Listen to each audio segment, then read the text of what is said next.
الحمد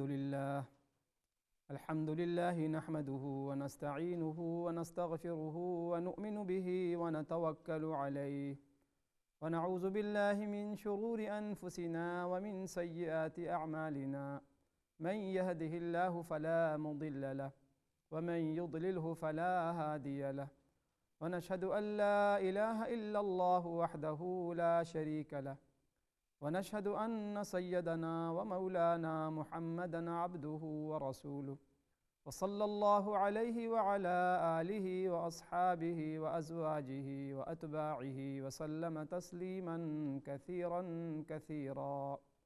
أما بعد فأعوذ بالله من الشيطان الرجيم. بسم الله الرحمن الرحيم. ووجدك ضالا فهدى ووجدك عائلا فأغنى. وقال رسول الله صلى الله عليه وسلم: إنما بعثت معلما، أو كما قال صلى الله عليه وسلم. صدق الله المولانا العظيم وصدق رسوله النبي الكريم ونحن على ذلك لمن الشاهدين والشاكرين والحمد لله رب العالمين. إن الله وملائكته يصلون على النبي يا أيها الذين آمنوا صلوا عليه وسلموا تسليما. اللهم صل على محمد وعلى آل محمد كما صليت على إبراهيم وعلى آل إبراهيم إنك حميد مجيد. اللهم بارك على محمد وعلى آل محمد كما باركت على إبراهيم وعلى آل إبراهيم إنك حميد مجيد. رب اشرح لي صدري ويسر لي أمري واحلل عقدة من لساني يفقهوا قولي. سبحانك لا علم لنا إلا ما علمتنا إنك أنت العليم الحكيم. اللهم انفعني بما علمتني وعلمني ما ينفعني. محترم ناظرین و سامعین، السلام علیکم ورحمۃ اللہ وبرکاتہ۔ اللہ رب العزت کا بے انتہا شکر اور اسی کا کرم، اسی کا فضل اور اسی کی توفیق سے ہم اس وقت آپ کی خدمت میں حاضر ہیں، اور بڑا عظیم موضوع لے کر ہم حاضر ہیں۔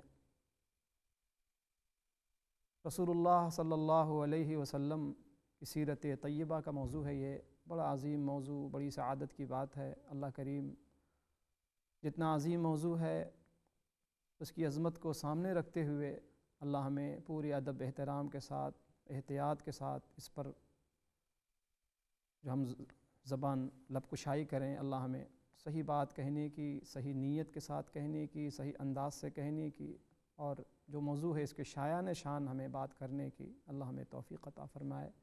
اور ہم سب کو، یعنی میں بولنے والا ہوں اور آپ سننے والے ہیں، اللہ ہم سب کو عمل کی توفیق عطا فرمائے۔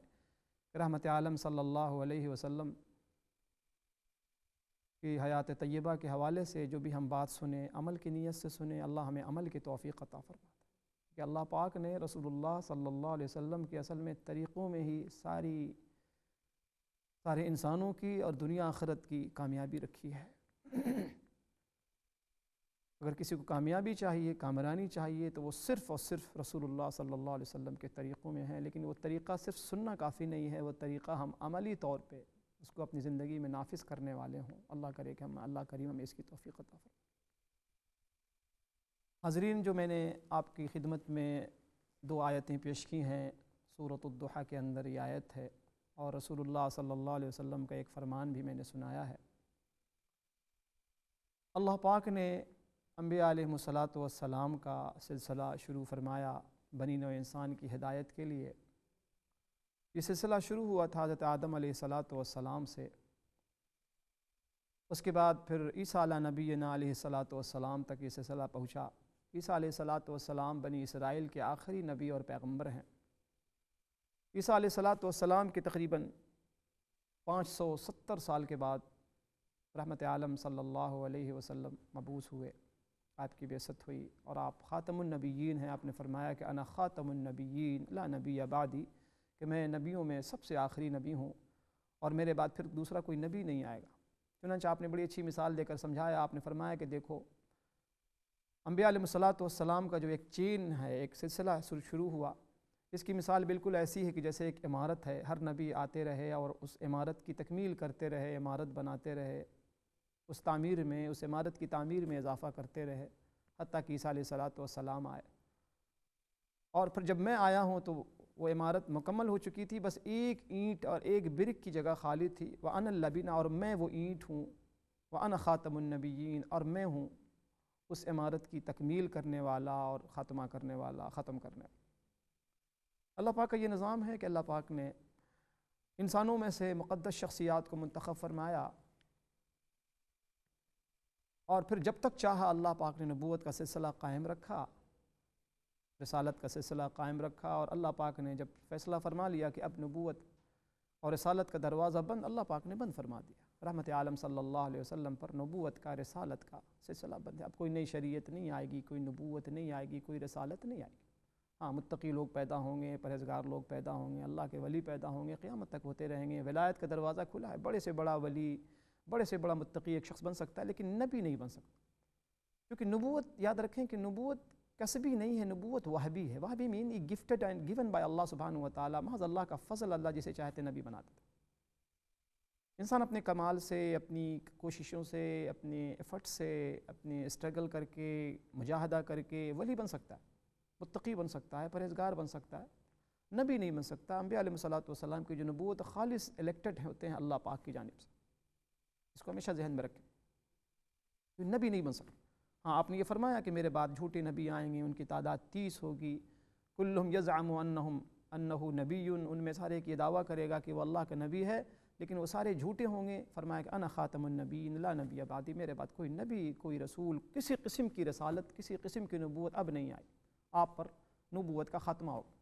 اور وجہ بھی اصل میں یہ ہے، وجہ اصل میں یہ ہے کہ آپ صلی اللہ علیہ وسلم نے جو دعوت دنیا کے سامنے پیش کی، آپ کی دعوت عالمی ہے، آپ کا پیغام، آپ کا پیام عالمی ہے، آفاقی ہے، محدود نہیں ہے، لمیٹڈ نہیں کسی علاقے کے لیے، کسی زمانے کے لیے، کسی گاؤں کے لیے، کسی شہر کے لیے نہیں۔ آپ کی نبوت جو تھی اور آپ کی دعوت عالمی تھی، یعنی پورے عالم کی، اس لیے آپ کو رحمت للعالمین فرمایا گیا کہ آپ تمام عالم، جتنے بھی عالم ہیں، جتنے بھی عالم ہیں، جتنا بھی ورلڈز جتنے بھی ہیں، ہر عالم میں جتنی بھی مخلوقات، ہر مخلوق کے، ہر عالم کے اندر جتنی مخلوقات، ہر مخلوق کے آپ نبی، جس طرح اللہ کی ذات اول تا آخر، جتنے بھی انسان، جتنی بھی مخلوقات ہیں، ہر مخلوق کا اللہ خالق ہے، اسی طریقے سے ہر مخلوق کہ محمد صلی اللہ علیہ وسلم نبی اور رسول صلی اللہ علیہ وسلم۔ تو رسول اللہ صلی اللہ علیہ وسلم نے ہر چیز کی تکمیل کر دی۔ آپ کی نبوت، آپ کی دعوت، آپ کا پیغام، آپ کا مشن اتنا کامل ہے، اتنا مکمل، اتنا کمپلیٹ ہے کہ اب مزید کسی اضافے کی گنجائش نہیں ہے اس میں۔ پچھلے جو انبیاء علیہ الصلوۃ والسلام کیوں آتے رہے کہ ان کی جو نبوت تھی، ان کا جو پیغام تھا، کامل نہیں تھا۔ انہیں جو پیغام دیے گئے تھے، انہیں جو رسالت دی گئی تھی، مکمل رسالت نہیں تھی، اس کے اندر مکمل تقاضوں کی رعایت نہیں تھی۔ اپنے زمانے کے لیے تھا، عیسیٰ علیہ الصلوۃ والسلام کو نبوت دی گئی، رسالت دی گئی، معجزے دیے گئے، لیکن آپ کی تعلیمات جو ہے ایک مخصوص انداز کی تھی، ان لوگوں کے لیے تھی، بنی اسرائیل کے لیے تھی، اور وہ عالمی نہیں تھی۔ آپ کی نبوت وقتی تھی، محدود اوقات کے لیے تھی، محدود زمانے کے لیے تھی۔ عیسیٰ علیہ الصلوۃ والسلام کے بعد موسیٰ علیہ الصلوۃ والسلام، اس طرح دیگر تمام انبیاء علیہ الصلوۃ والسلام، ان کی بے شمار خصوصیات تھیں، لیکن ان کی خصوصیات جامع نہیں تھیں۔ ان کے یہاں عفو درگزر تو ملے گا عیسیٰ علیہ الصلوۃ والسلام کے یہاں، لیکن ان کے یہاں یہ تعلیمات نہیں ملے گی کہ دنیا کا نظام کیسے سنبھالا جائے، اقتدار، نظم، ضبط، حکومت، اللہ کا نظام کیسے دنیا میں لاگو کیا جائے۔ عیسیٰ علیہ الصلوۃ والسلام کی تعلیمات میں یہ باتیں نہیں ملیں گی آپ کو۔ اسی طرح ہر نبی نے جو تعلیمات پیش کی ہیں، جو میسج پیغام دیا ہے، ان میں تمام تعلیمات کے اندر اکمل اور کامل تعلیم رسول اللہ صلی اللہ علیہ وسلم کی تھی، آپ کی شریعت جامع۔ تو اب مزید کسی کی گنجائش نہیں، اس لیے اب نبی کے آنے کی بھی نبی، دوسرا نبی کب آتا ہے؟ جو اپنے سے ماقبل نبی کی تعلیمات کی تکمیل کرتا ہے، ان کی تعلیمات میں کچھ اضافہ کرتا ہے، اس کی تکمیل کرتا ہے۔ رسول اللہ صلی اللہ علیہ وسلم کی تعلیمات، ہدایات اتنی کامل، اتنی مکمل ہیں کہ اب مزید کسی بیشی اور اضافے کی گنجائش نہیں۔ یہ وجہ ہے کہ ہمارے یہاں دیکھیں بدعت کیوں اتنی قابل مذمت عمل ہے، چیز ہے، کیونکہ بدعت کرنے والا دین میں عبادت سمجھ کے، یاد رکھیے، کوئی چیز ایجاد کرنے والا کیوں اتنا قابل مذمت، قابل گرفت ہے؟ کیونکہ بدعت کرنے والا دراصل اپنے عمل سے یہ بتا رہا ہوتا ہے کہ رسول اللہ صلی اللہ علیہ وسلم جو دین چھوڑ کر گئے ہیں وہ کامل نہیں ہے، کمپلیٹ نہیں، اس لیے میں اس کی تکمیل کروں۔ اس لیے ہمارے یہاں سخت مذمت کی گئی ہے، حدیث میں بھی رسول اللہ صلی اللہ علیہ وسلم نے بار بار مذمت کی، اور بہت ہی قابل مذمت صفت ہے بدعت۔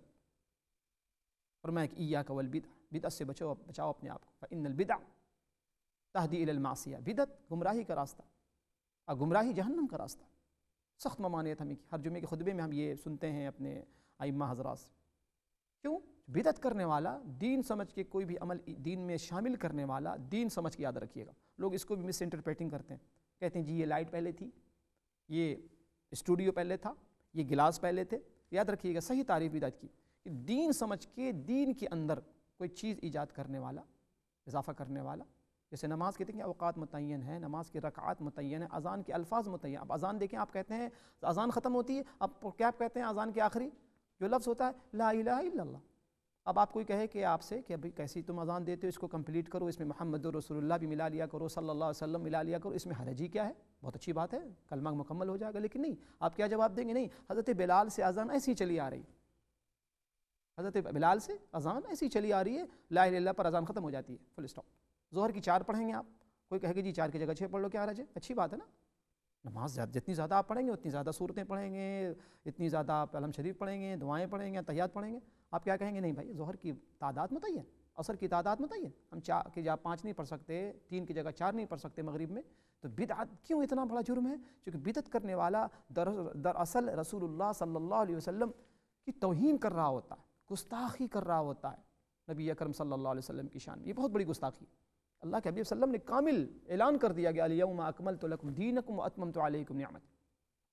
تو میں عرض یہ کر رہا ہوں کہ رسالت میں آپ صلی اللہ علیہ وسلم کی بعثت، آپ صلی اللہ علیہ وسلم آخری اللہ کے نبی ہیں۔ اللہ پاک نے جب تک چاہا اس سلسلہ قائم رکھا، انبیاء علیہ الصلوۃ والسلام کی بعثت کا۔ آپ صلی اللہ علیہ وسلم کی بعثت مکہ مکرمہ میں ہوئی۔ اللہ پاک نے عرب کو، سرزمین کو منتخب کیا، اس کی خصوصیات بے شمار ہیں۔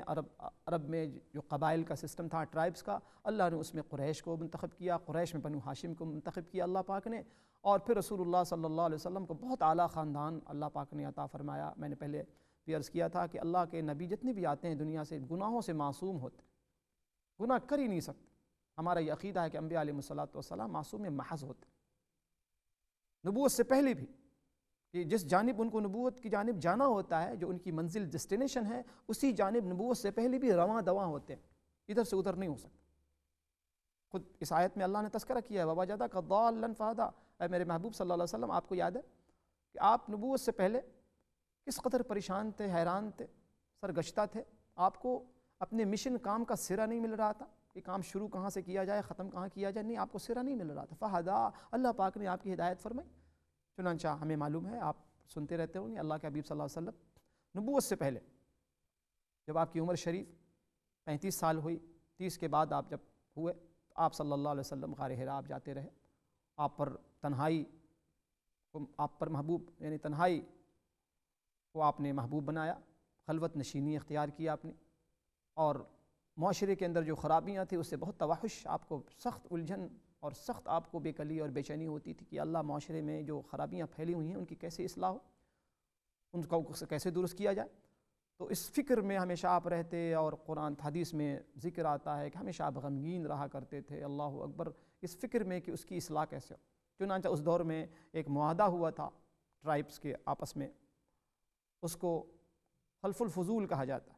حلف الفضول میں کیا تھا کہ کچھ قبیلوں نے یہ طے کیا اب اس معاشرے میں کسی پر ظلم نہیں ہوگا، یعنی ظلم کے خلاف بولنے کے لیے لوگوں نے ایک ایگریمنٹ کیا، ایک معاہدہ کیا، ایک اسکیم بنائی، لوگ کچھ جمع ہوئے، ایک میٹنگ ہوئی، ایک انہوں نے بورڈ بنایا کہ جی اب ہم لوگ چند آدمی مل کے یہ کام کریں گے کہ ظلم کے خلاف بولیں گے۔ تو رسول اللہ صلی اللہ علیہ وسلم نے بڑی تعریف کی ہے اس معاہدے کی کہ مجھے اس معاہدے کے بدلے اگر سفید اونٹ دیے جاتے سینکڑوں کی تعداد میں تو میں اس کے مقابلے میں زیادہ پسند کرتا اس معاہدے کو، کیونکہ وہ معاہدہ خیر اور بھلائی کے لیے ہوا تھا اور اس کی تشکیل کی گئی تھی، وہ لوگ متحد ہوئے تھے۔ اندازہ لگائیں کہ آپ صلی اللہ علیہ وسلم کی فطرت، آپ کی طبیعت خیر کی طرف کیسے رواں دواں تھی کہ ہر خیر کے کام میں آپ کی شمولیت، آپ اس کی تمنا، آپ اس میں آپ شیئر کرتے تھے اور اپنے باضابطہ اس میں حصہ لیا۔ اب کسی پر ظلم نہیں ہوگا معاشرے کے اندر، جانی اور مالی کسی قسم کی کسی کے ساتھ ناانصافی نہیں ہوگی۔ اللہ پاک نے اسی کا تذکرہ کیا کہ آپ دیکھیں، آپ عبادت تو کرتے تھے لیکن آپ کو عبادت کا سرا نہیں ملتا تھا، عبادت کس طریقے سے اللہ کی عبادت کی جائے۔ حدیث کے جو الفاظ ہیں تعبد، تعبد کہتے ہیں عبادت کرنا، اللہ کی عبادت کرتے تھے خلوت میں، آپ کس طریقے سے کرتے تھے، تفصیلات کیا تھی نہیں پتہ، آپ کو اندازہ نہیں تھا کہ کس انداز، ظاہر ہے کہ آپ کو بھی نہیں پتا تھا کہ میں اللہ کا نبی بننے والا ہوں، نہ ان لوگوں کو پتا تھا۔ یہ وجہ ہے کہ سیرت میں 40 سالہ جو دور گزرا ہے آپ صلی اللہ علیہ وسلم کا، اس کے اندر مواد واقعات بہت کم ہیں مکی دور کے مقابلے میں۔ مکی دور جو 13 سالہ گزرا اس کے مقابلے میں بہت کم مواد ملیں گے، واقعات آپ کو ملیں گے۔ ظاہر ہے کہ آپ کو بھی نہیں پتا تھا کہ میں نبی بننے والا ہوں، لیکن ہاں آپ کی پوری زندگی پیدائش سے لے کے 40 سال تک ایسی مجلہ اور مشفع اور صاف اور شفاف کہ آپ کے دامن میں ذرہ برابر کسی قسم کا داغ نہیں، کسی قسم کا داغ نہیں۔ جبکہ وہ دور اللہ اکبر، عربوں میں جو جاہلیت کے دور میں جو نوجوانی کی عمر میں جو لوگ جن جن عادتوں میں مبتلا تھے، لیکن رحمت عالم صلی اللہ علیہ وسلم نے، اللہ صلی اللہ علیہ وسلم کی اللہ پاک نے بچپن سے ایسی حفاظت فرمائی کہ آپ خود کہتے ہیں کہ 2 مرتبہ مجھے ایسا اتفاق ہوا کہ میرے دوست مجھے لے گئے تماشا دیکھیں۔ عربوں میں تماشا ہوا کرتا تھا، اونٹ کا تماشا لوگ دکھاتے تھے، بچے دیکھتے تھے۔ آپ نے فرمایا کہ 2 مرتبہ ایسا ہوا کہ میں گیا ہوں، لیکن دونوں مرتبہ مجھ پر نیند طاری ہو گئی، میں نہیں دیکھ پایا تماشا، وہ کھیل کود۔ بچپن سے آپ کی ایسی حفاظت۔ ایک موقع پہ آپ صلی اللہ علیہ وسلم بیت اللہ کی تعمیر میں چھوٹے سے تھے، اپنے چچا کے ساتھ درک اٹھا کے دے رہے تھے، شیئر کر رہے تھے۔ تو عربوں میں عام رواج تھا کہ چھوٹے بچے جو ہوتے تھے کچھ سامان اٹھاتے تو ٹراؤزر یا چادر جو نیچے ہوتی تھی اٹھا کے رکھ دیتے تھے، لیکن اس موقع پر بھی رسول اللہ صلی اللہ علیہ وسلم نے ایسا نہیں کیا، جبکہ ان کے چچا کہتے رہے کہ ایسا کرو، اپنی چادر اٹھا کے رکھ دو، جو سامان اٹھانے میں مشکل پیش آ رہی ہے۔ تو اندازہ لگائیں کہ اللہ پاک نے کس طریقے سے حفاظت فرمائی ہے اپنے نبی صلی اللہ علیہ وسلم کی، بچپن سے لے کے وہ 40 سال کی پوری عمر، اتنی مجلہ۔ آپ کو تعجب ہوگا کہ جانی دشمن، بڑے سے بڑا دشمن بھی رسول اللہ صلی اللہ علیہ وسلم کے کردار پر اور کیریکٹر پر آج تک کوئی انگلی نہ اٹھا سکا، نہ انشاءاللہ قیامت تک اٹھا سکے۔ اتنی مجلہ مشفع آپ کی بے داغ زندگی تھی، آپ کا دامن اتنا مجلہ مشفع تھا، دامن پر ذرہ برابر کوئی دھبا نہیں تھا۔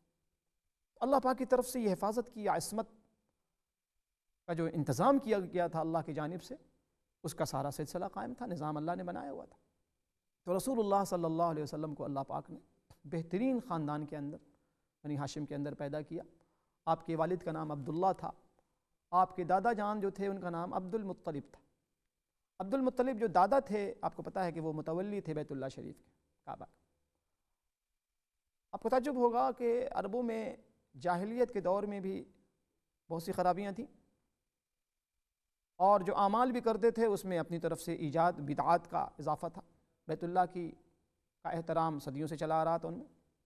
اسماعیل علیہ نبینا علیہ الصلاۃ والسلام کے 12 اولاد، ان اولاد میں ایک فرزند تھا ان کا قیدار، پھر ان کی پشت میں عدنان پیدا ہوئے، حضرت عدنان کی اولاد سے پھر یہ سلسلہ چلا ہے، اور پھر عبد المطلب جن کا اصل نام تھا شیبہ نام تھا، اور عبد المطلب جو ہے ان کے چچا کا نام تھا عبد المطلب کے، لیکن چونکہ وہ یتیم تھے تو چچا نے پرورش کی، اور پرورش جب کرتے تھے تو یہ ہر وقت ان کے ساتھ رہتے تھے غلام کی طرح، اس وجہ سے ان کا نام عبد المطلب پڑ گیا، یعنی مطلب کا غلام، لیکن اصل نام رسول اللہ صلی اللہ علیہ وسلم کے دادا کا نام شیبہ تھا۔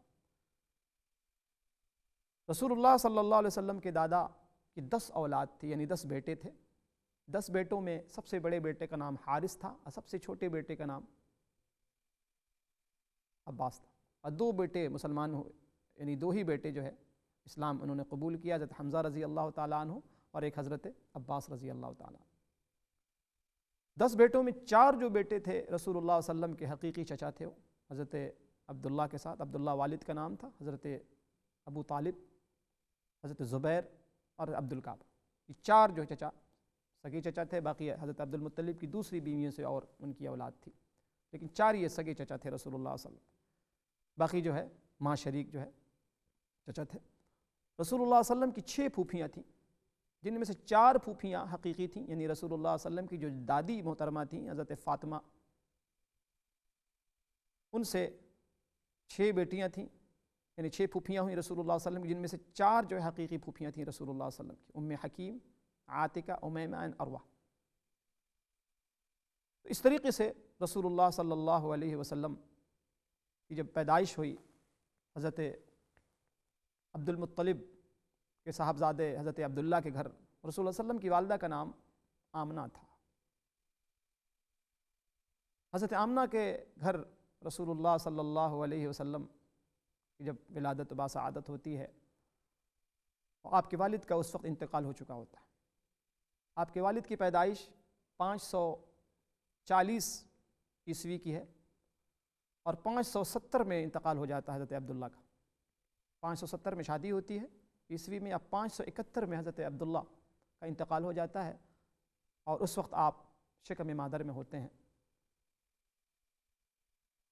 اس طریقے سے رسول اللہ صلی اللہ علیہ وسلم جب پیدا ہوتے ہیں تو باپ کا سر، والد بزرگوار کا سایہ سر سے اٹھ چکا ہوتا ہے۔ آپ صلی اللہ علیہ وسلم کی پیدائش صحیح اور اتھینٹک روایت کے مطابق 9 ربیع الاول کو ہے۔ ہمارے یہاں مشہور 12 ربیع الاول ہے، لیکن یہ عوامی شہرت یافتہ بات ہے، اس سے سنت کا کوئی واسطہ نہیں۔ علامہ طبری، ابن خلدون، ابن کثیر وغیرہ نے 10 ذی الحجہ لکھی ہے، لیکن صحیح روایت کے مطابق جو ہے، جس پر تمام جمہور مفسرین کا اور مؤرخین کا اتفاق ہے، کہ 9 ربیع الاول کو 571 عیسوی میں 20 اپریل 12 اور 9 ربیع الاول کو آپ کی پیدائش ہوتی ہے، اور پھر اس موقع پر بڑے معجزاتی واقعات بھی ہوتے ہیں۔ والدہ کہتی ہیں کہ جب رسول اللہ صلی اللہ علیہ وسلم پیدا ہوئے تو میں نے دیکھا کہ شام کے محلات روشن ہوئے، اور بھی بہت سی روایات ہیں اس میں۔ اور پھر حضرت عبد المطلب رسول اللہ صلی اللہ علیہ وسلم کو بیت اللہ شریف میں لے جاتے ہیں، 7ویں دن عقیقہ فرماتے ہیں۔ رسول اللہ صلی اللہ علیہ وسلم نے پہلے اپنی والدہ کا دودھ پیا، اس کے بعد پھر 2-3 دن کے بعد ابو لہب کی جو باندی تھی صوبیہ، اس نے دودھ پلایا، اور اس نے پھر حضرت حمزہ کو بھی پلایا۔ اس طریقے سے حضرت حمزہ رضی اللہ تعالیٰ عنہ سے آپ کا رشتہ رضائی بھائی کا بھی ہوتا ہے۔ اس طریقے سے پھر رسول اللہ صلی اللہ علیہ وسلم کی ولادت کے بعد لوگ پوچھتے ہیں حضرت عبد المطلب سے کہ آپ نے بچے کا نام کیا رکھا؟ تو انہوں نے فرمایا کہ میں نے بچے کا نام محمد رکھا ہے صلی اللہ علیہ وسلم۔ پوچھا لوگوں نے کہ یہ نام بڑا عجیب نام آپ نے رکھا، ایسا نام تو نہ آپ کے خاندان میں کسی کا ملتا ہے، نہ آپ کے کسی 2 صحاباب میں، نہ کسی آج سے پہلے ہم نے یہ نام کبھی سنا۔ رسول اللہ صلی اللہ علیہ وسلم کا نام نامی، اسم گرامی محمد کے معنی جس کی بے انتہا تعریف کی جائے اور بار بار تعریف کی جائے۔ تو اللہ پاک ہمیں دین کی صحیح سمجھ عطا فرمائے، رسول اللہ صلی اللہ علیہ وسلم سے حقیقی وابستگی ہمیں عطا فرمائے، جو رسمی نہیں حقیقی، کہ آپ کے نام کے ساتھ بھی ہمیں وابستگی ہو، آپ کے کارناموں کے ساتھ بھی، آپ کی سیرت کے ساتھ بھی ہمیں وابستگی ہو، اور عملی طور پہ ان چیزوں کو ہم نافذ کرنے والوں ہوں اپنی زندگی میں۔ اللہ ہمیں اور پوری امت کو رسول اللہ صلی اللہ علیہ وسلم کی حقیقی محبت، اتباع کے ساتھ ہمیں عطا فرمائے۔ اللہ کریم ہم سب کا بیٹھنا سننا سنانا بےحد قبول و منظور فرمائے۔ اس پوری ٹیم کو اللہ قبول و منظور فرمائے۔ اقرا کی جو اس سلسلے میں ہمارے معاون اور ان کی معاونت سے، تعاون سے یہ سب کچھ ہو رہا ہے، امام قاسم صاحب کو بھی اللہ جزائے خیر دے۔ اللہ کریم ہم سب کو قبول و منظور فرمائے۔ وآخر دعوانا ان الحمد للہ رب العالمین۔